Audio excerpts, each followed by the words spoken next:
Hello Ride On people. Well, the leaves are starting to fall off the trees now. We are getting well into November after all, but the forecast today is still going to be up near 80 degrees, which always amazes me and reminds me that Georgia's kind of semi-tropical, I guess.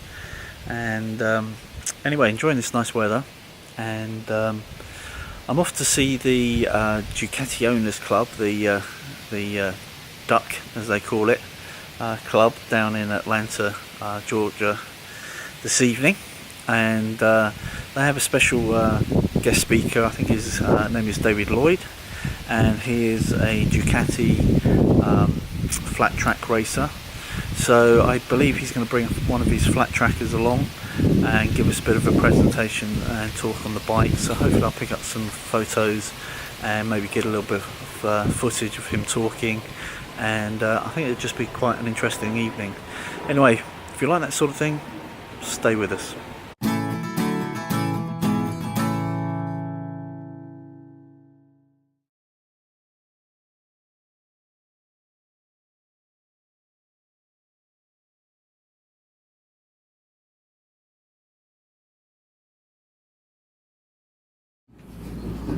So basically, I used to race flat track myself, and when I was racing, there were only two brands of twins that were raced.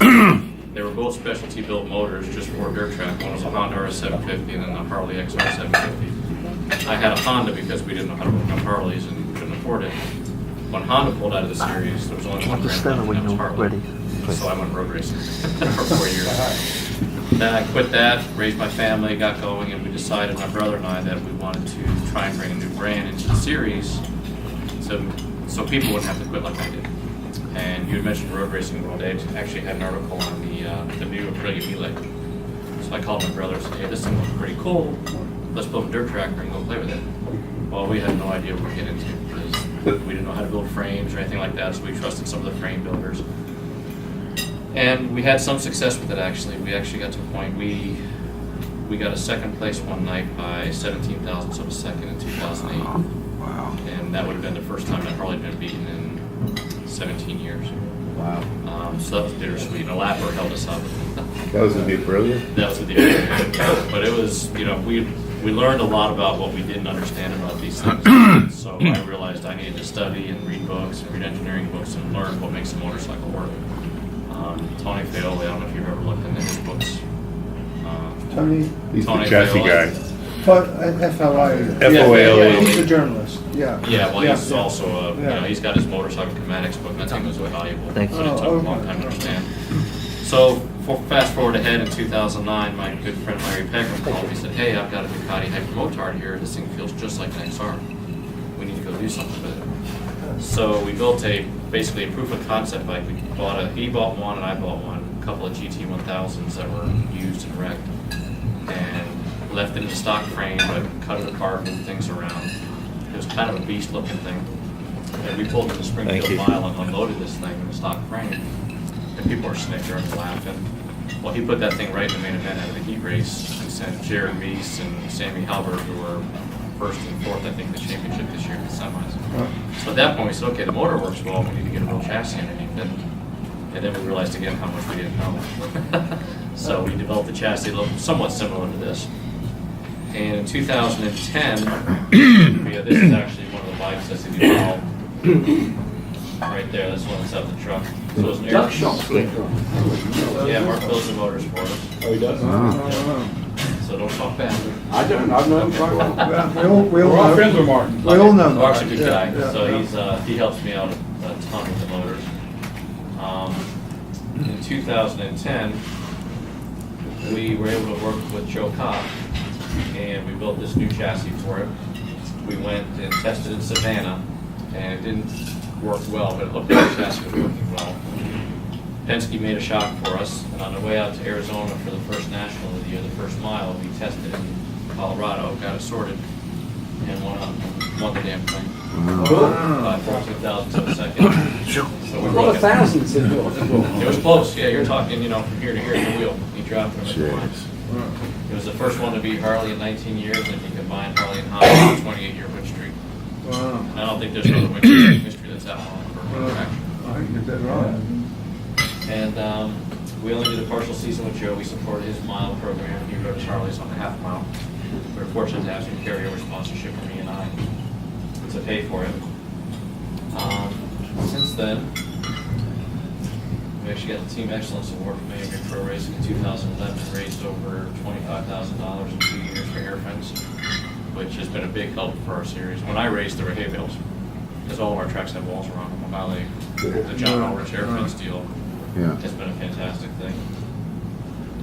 In 2010, Nicky Hayden was the, I've known Nicky since he was a little kid. Wow. He was the Grand Marshal for the Indy Mile. I don't know if you guys were out there for the MotoGP week. Yeah. So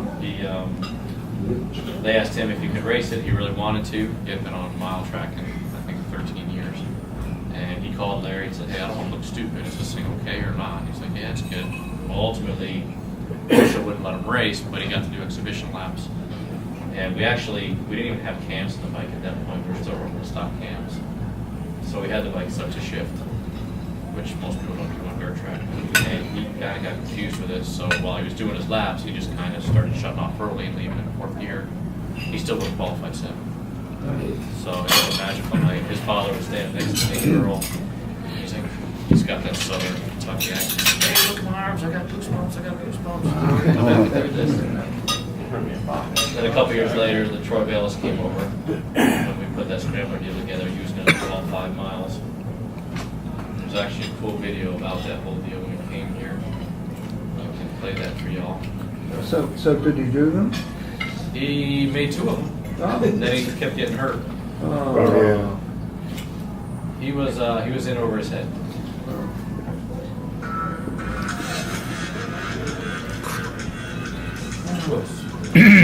So whereabouts in MotoGP winner Savannah is Bayless that? was in over his head. Cooler, so it's 2 It exits shows it's south probably more of, dangerous than it looks. Airport. It's near Right Roadway. next to Roadway. That's right next to Roman. Yeah. Oh. So that's actually the track we'll be at this weekend.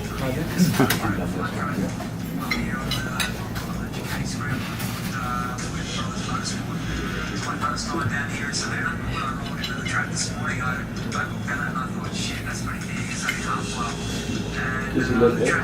Australia. Is it look? He's 3-time World Superbike champion. Oh, no. Oh, yeah, we all know The fact he got into come to Savannah, it's a long flight.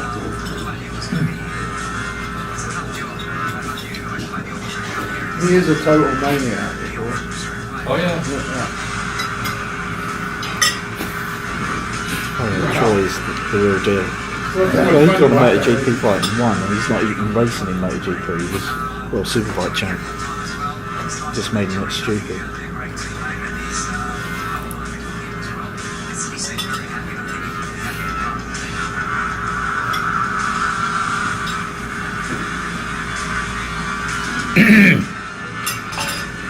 Jeez, that looks like you look at North Road to me. Yes.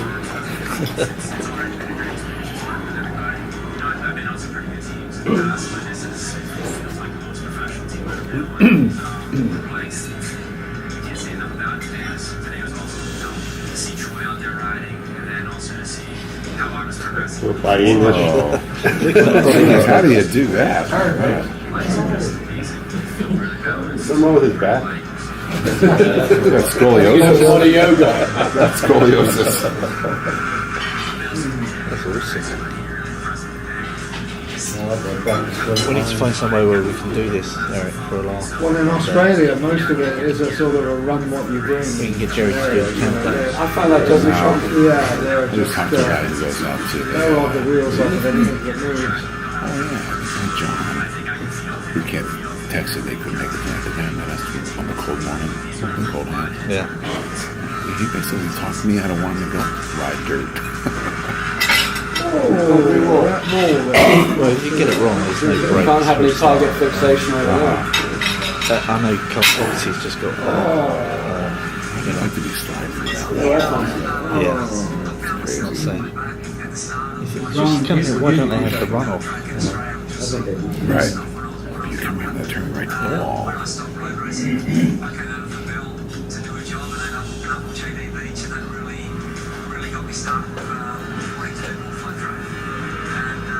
Tell them a little bit about your trip with him, if you would, David. What's that? Tell us a little bit about that trip you did with him. Oh,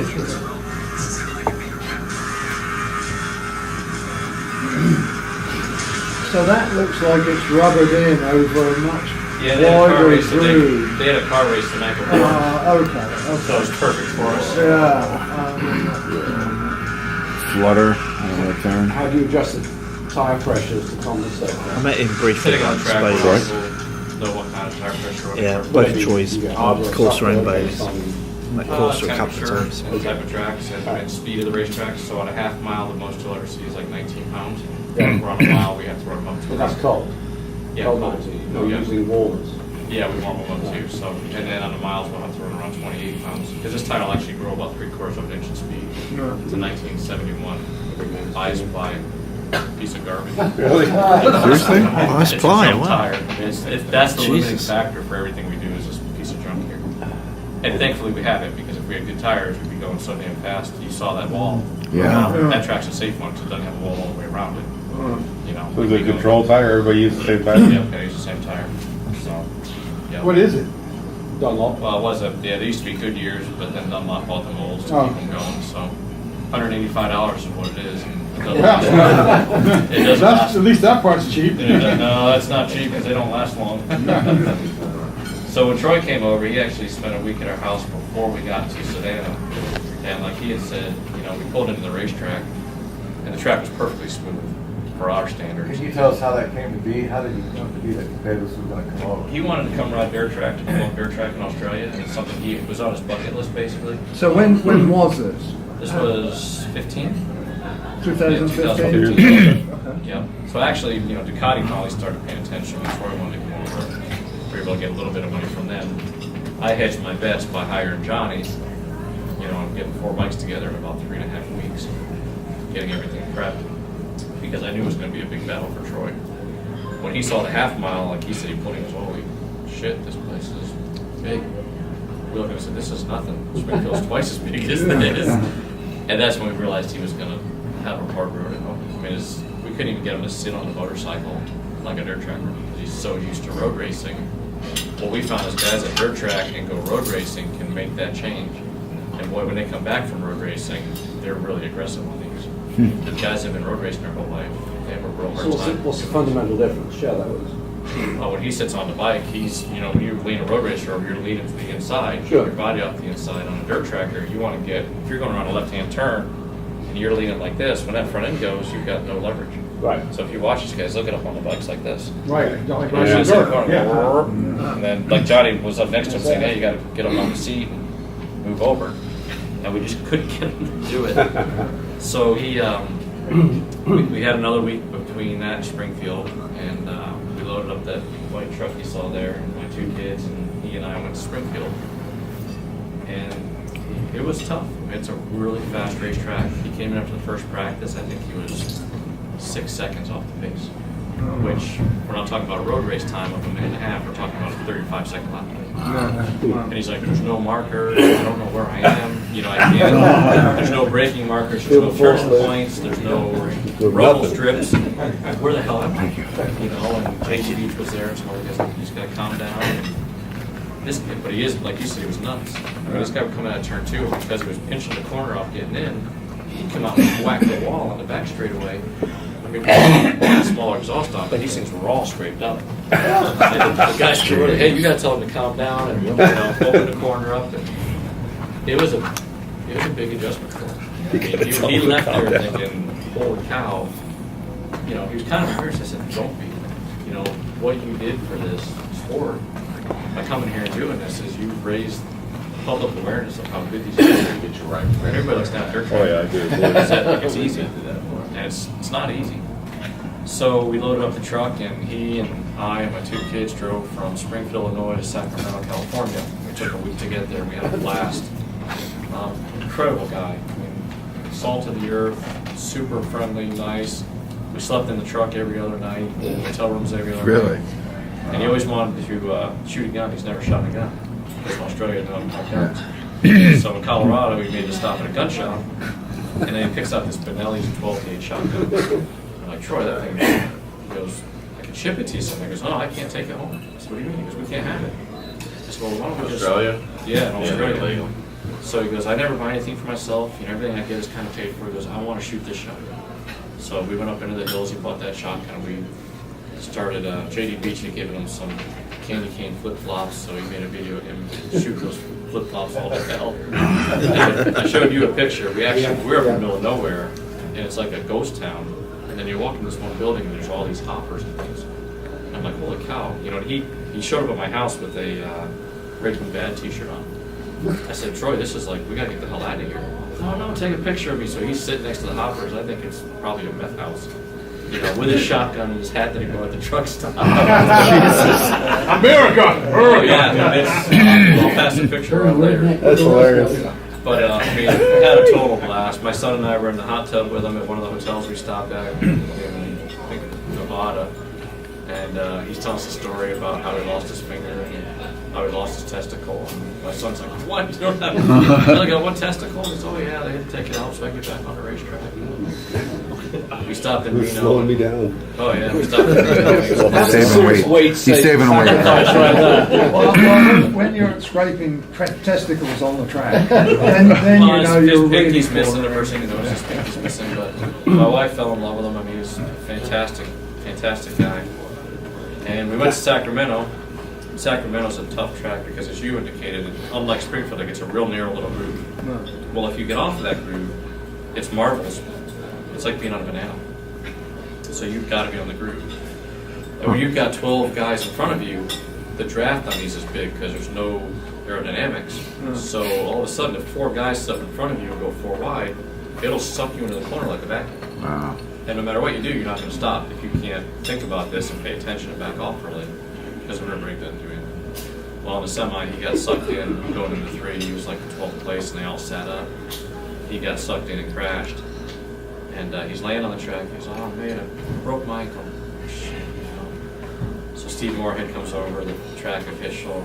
All right, we'll get the stretcher. And the ambulance guy goes, excuse my French. He goes, fuck all that, mate. Get me up. Them boys got a race to start. So we lift him up with a broken ankle, take him to the hospital, and he flew home. He planned on recovering and coming back to run the next 3 miles, but he ended up he cut himself badly with a knife somehow. And then he crashed With in a his what? a knife. He did something with a knife. It's probably his wife. And then the week before he was supposed to come, he crashed at his local short track and knocked himself silly. So kind of had to bag the whole thing after that. You didn't remember who you were. Oh yeah. He was supposed to come back. Oops, sorry.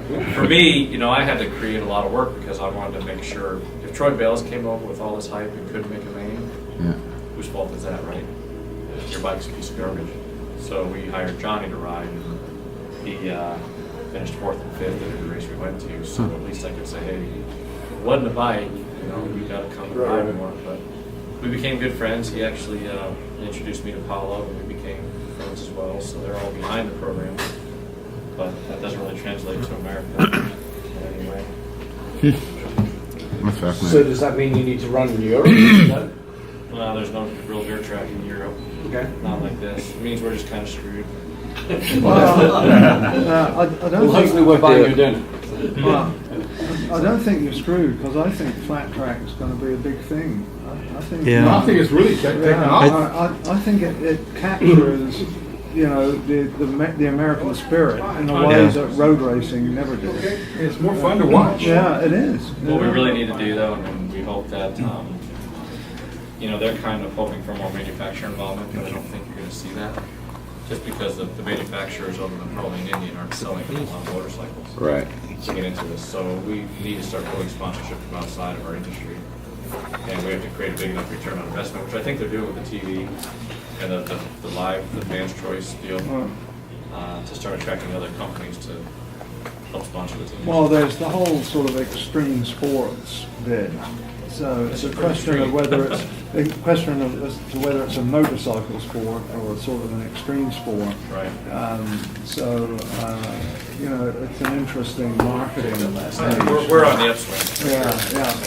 In 2015, so since 2010, we've only run partial schedules, and these are the best guys in the world. We've only gone 5 or 6 races every year. And every year we're finishing 2 fourths of the we're top 10 every race, top 5. $2. Oh, excellent. In fact, through 2016, we actually won 1 race, 4 second place finishes. We were top 5 at 47% of the races that we went to.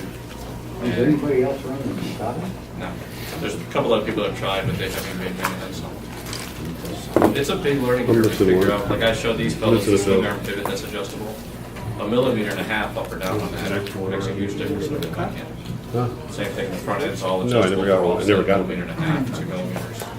It's a huge difference. So to learn to set one of these up is actually really complicated, because unlike a road race course, we have 15, 16 corners and 6 speeds in a front brake. We've got 2 corners in 1 gear. Right. Does it vary a great deal from track to track? Oh yeah, I mean, our tracks are all different sizes, different surfaces, so you build a database over the years on what works where.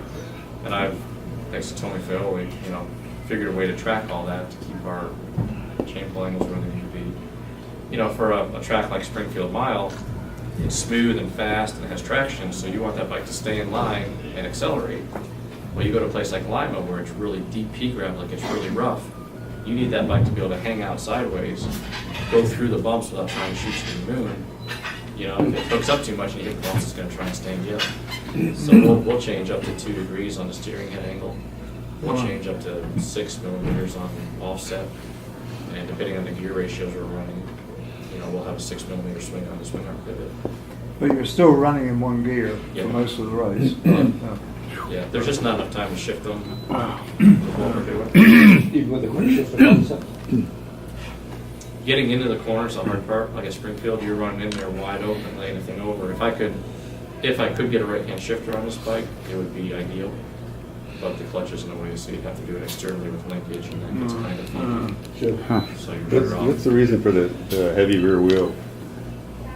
Well, I'm not an engineer, but it works. Gyroscopic Is it force. like a flywheel effect? Yeah. Oh, okay. I mean, Keeps farmers the- did it for years. They get stuck out in the fields and they fill their tires full of water, and that heavy ballast just gets moved and makes the tires go. It could be a detriment. Helps keep it upright, I guess.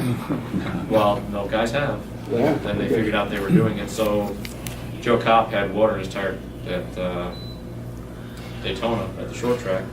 Oh, And yeah? after the main event was over, they noticed Flood. something Leak. coming out of it. Really? Which is dangerous. He was having an emotional moment with his leaving. I don't know how he got it in there, but they said, okay, no more fluid in your tires. So then what we used to do is I would cut 3 extra tubes, heavy tubes, and line the inside of the tire with it. Really? Oh yeah, to weight it, and then they caught on to that and said, okay, only 1 tube per tire. So now I'm forced to buy a piece of billet and maybe a wheel that's the right weight. 3 valves, is that what the... Well, you cut the valves out and just line the inside of the tire with the rubber, but That's awesome. we had 6 pounds of rubber inside the tire. Wow. Basically, until the rules catch up with you. Big learning curve here, I'm telling you. And so now instead of, What are those things $60 in tubes. There's a thing Like with I- dirt bike tires down there, but it's like a solid Yeah. filler. get it made. Oh, yeah? Yeah, it's like a no flat. So it's like a run flat tire. Yeah. It's not fillers. It's an actual like a rubber No, this is Like their inner tube. Oh, they came in Do they? $10 million. Is that what they're for racing? They were able to build their engine specifically for their track. It's just So not they're not worth it. taking a street bike motor and trying to make it work. You're They looked racing with a clean sheet of paper and said, hey, we Couldn't want they do that? to They build just have to a homologate with... Just so if you can flat, you can keep going. They were desperate to have India involved in the series, so Ronnie talks. Yeah. But that's good for everybody though, right? When somebody like that gets involved, it's good for everybody, right? Eventually? It's not good for me. Eventually. I mean, I think if Ducati was to come in and say, hey, we want to build a special motor, would they allow them to do that? Probably not, unless they I say. don't mean it's supposed to but having Indy, a big... Oh, it's helped a lot, yeah. The exposure, the And that's Harley. what happened to Indian road work. racing here, once the factories left. Yeah. No, they've been able to leverage the Harley Indian War, which has created, Yeah. publicity for at least the older school guys Yeah. that understand the history of it. I don't know that it's done a lot to bring in 25-year-old people, but no, it's great to have in the sport. Well, they sure lived up to the hype in the race here. Yeah, we were hoping they'd have a few more growing pains, but they kind of hit it out of the ballpark first try. And they bought the top 3 riders. Yeah. That made That a helps. difference. Not mine. That helps a lot. And they wiped out the Harley. They only wanted Jared Meese, but they wanted to steal Brad Baker from Harley, who made him look bad. Yeah. And they did not want Brian Smith on his Kawasaki. So they bought Brian Smith so that they wouldn't have to race against that Kawasaki. Wow. I mean, they Smart. He stacked it So up. how did the Kawasaki do? Brian Smith was winning tons of races on his Kawasaki. But in the last championship, this year, how did the Kawasaki do? Oh, they 5th place was the top Kawasaki. okay. Well, they won a couple races, but Oh. 5th place was the top points Right. winner for Kawasaki. So we were running 1100 and 1000 cc motors. They changed the rules on us last year and said, hey, everything's got to be under 1000. Our 1100 was a beast. I mean, that thing could go wind miles. Now that we got everything That sorted. was air cooled? Air cooled, but the 1000 just wasn't, it'd be a good half mile bike. So they kind of forced our hand to go with a water cooled motorcycle, which is this one you see here. And like I said, it was a proof of concept bike, so we didn't do anything with the motor. We just built the chassis, wanted to make sure everything worked. We took Johnny to 3 races. First time he rode it ever. We didn't test or anything. We went to the Lexington Mile up in Kentucky. He qualified 6th, and we ended up 9th in the main event. And then we Stock motor. yeah. And the motor does not make any power over 8,000 RPM. It really falls on its face. So I'm going to show you a video. This is pretty cool. Our last race at Springfield, we started by choice on the 4th row instead of the 3rd row. Watch how many guys he passes through. The thing works in the corner.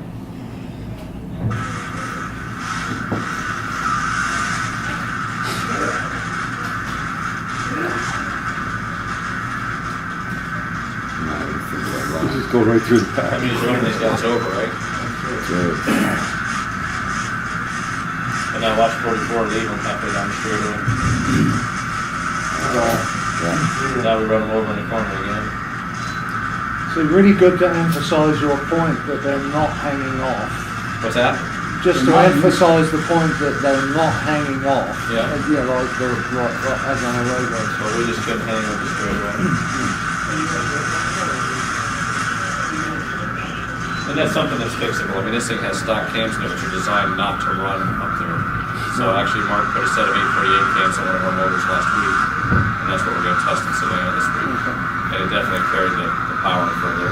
Right. So, What are the motor limitations? they up to 999 cc's, but if your bike starts life below 750, you can only bring it up to 750. So the guys making them so they can go up every week. But they limit our intake sizes depending on size, so we're a little bit restricted on the intake compared to those guys since we have a bigger motor. If you have other restrictions, We can change cams, bores, screws, cylinders. polish the tank and all The that. intake's the big thing, the computer Magnetic systems. and all that stuff. What's that? Magnetic cranks and all that good stuff. Oh yeah, we can do custom cranks. Every one of those Kawasaki's out there has a billet So crank. you in it. just play with the intake to regulate. Who's gonna buy that guy? Yeah, but ultimately, the amount of air you suck in is an ultimate limiter. Well, and that tire's the limiter, but the cool thing for us, even with that, I built a Kawasaki and we had to put custom cranks in it, custom pistons, cylinders, cams, to the nines. I mean, the thing was expensive. Those 1100s we were running, we put a flywheel weight on it, we put a set of pistol pistons in it, NCR cams, and a heavy flywheel weight, and we were done. And the thing was capable of being on the box every weekend. This thing's the same way. It's once we get the intake sorted, get the heads done, the cams figured out, it's an easy motor for us to race. It's harder to package in a frame compared to a parallel twin or a narrow 3V. Right. So it took a lot of work to get the chassis to work right, but like you can see, it works. How is Fuller Motors associated with you? I see his logo on the Friend. side. Who? Fuller Motors. Brian Fuller actually did the fab work on the frame for us. Oh, you did? Pipes, yeah. He's the best in this city by far. He's a great guy. Have you guys ever been to Fuller Motors? Anybody been there? No. That's ought to be a trip we need to do. Yeah, the shop's amazing. It's in town. It's inside that perimeter. He actually runs welding classes a couple times a year. If any of you guys are interested in stuff like that, learn how to weld things. I'll tell you, that guy's incredible. Stuff he does. He's become a good friend, actually. He actually made, when we brought our air-cooled bike in to have the frame, and we got lucky with Aprilia. We were racing flat track, and they came up with this the Moto ST Endurance Road Race Series. I don't know if you guys remember that. Yep. So Aprilia came to us and said, hey, we want to go race that. We'll give you a bunch of money. You can take what you want off of that with dirt track. So we actually did that series for the first 2 years and won it both years to pay for a dirt track habit. And through them, we got hooked up with Ajib, who was their fill oil. And it's just small circumstances, like Ajib had a marketing agreement with Aprilia that said that the Aprilia dealers were supposed to sell Ajib oil. Well, none of them were doing it. So Ajib thought, hey, if we support their race team, maybe they'll start selling oil in their dealerships. And ultimately, I still don't think they did it. But we became in pretty tight with the CEO of American Ajib. And he was a neat guy. He was not a motorsports guy, not a motorcycle guy. Liked to go to the opera, lived in Manhattan. I got him up to a motorcycle race in New York, and he loved everything we were doing and supported us 110% until every 2 years, as you know, these guys get moved out of these Italian companies. And the next guy was actually a big motorcycle fan. He used to race, loved MotoGP, and cut the budget in half, and then cut it to nothing. Really? And then we tried to get on the Ducati bandwagon and got a little bit of help from them here and there, but we paid for a lot of it ourselves for many years. And it's now become a good friend, Jim Dillard. I don't know if you all know Jim, motorcycle collector. He's been our primary sponsor over the last 3 years helping out, but it's, partial season stuff. Where's he based? He's up in Richmond, Virginia. Okay. His I dad have heard of him, His yeah. dad, James Sr., used to have a motorcycle museum, I think, Yeah, in yeah, Denver. I know. I lived in Richmond for 20 years. I had heard the name. I just didn't Okay. associate it. Yeah. Yeah. Does anybody run flat track days? Our rider, Johnny Lewis, actually teaches school at his own place down in Florida. So he had a track that he was living at that he rented, and he's booked all the time. He'll teach flat track, supermoto. As you saw him there, he's talented. There's one is it quarter speed that they do flat track? There's one up in Virginia or North Carolina that does. A friend of mine went to. Oh, really? Yeah, it's specifically flat track stuff. And Johnny's the best one. I know they have the American Super Camps on many bikes, but Johnny has bikes to rent. He's sponsored by Husqvarna, so he has Huskies to use. He'll teach on mini bikes or his bikes or whatever you have. And he's got his own track now. So I have another question. Motul, have you approached those guys? Tried last year. Jared Meese got to him first with his Indian deal. Okay. What little money they had, he sucked out of them. So, Because there was one which neighbour, there was a school that was running around here that had Motul. They'd send T-shirts and a packet of oil when you finished the school, so they give you an definitely had idea, money to spend. The school's not around anymore, but when it was, they definitely were back into something. I actually reached out to the That's how he activation got company his for kid Shell into the here in school, the United probably. States that does all of their activations for NASCAR and IndyCar. Got to talk to that fella. He hooked me up with the guy in Switzerland, Remy, who does all of the motorsports sponsorships, including the ones for Ducati, MotoGP, and he knows Paulo really well. Paulo Seguier was my name. Reached out to Remy, told him what we were doing. They're actually finally bringing the Shell Advanced Oil here, as you saw, and marketing it as Ducati Motor Oil.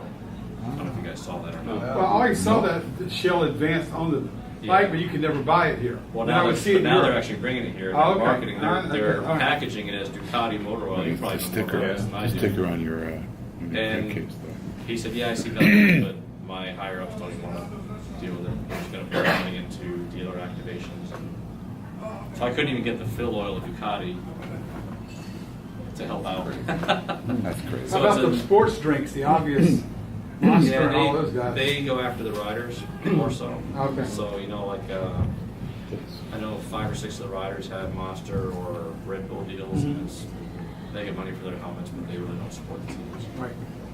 So you just got to get lucky. You got to find the right person at the right time. And the deal that we got with Jim was all because Bayless came over. Vicky, the guy at AFT said, "Hey, this is big for the sport. Yeah, I know. Anybody?" Vicky called Jim. He said, "Hell yeah, I'll sponsor it, but I want to own the bike when it's done." So he's got that as collection, which is great. And, He continued on for 2 more years. He's going to continue on this year. We're just not sure what happens. Wow. So you got any more of your PowerPoint slides you want to show us? That was it. It was pretty Yeah, short. okay, enough. You said keep it short. Now you keep out the shorts always better. Guys really The bike is pretty fascinating. I'm just, damaged. Thank you. I'm not good with. I'm going to Yeah, I'd tell love you to what I'm ride not one. scheduling.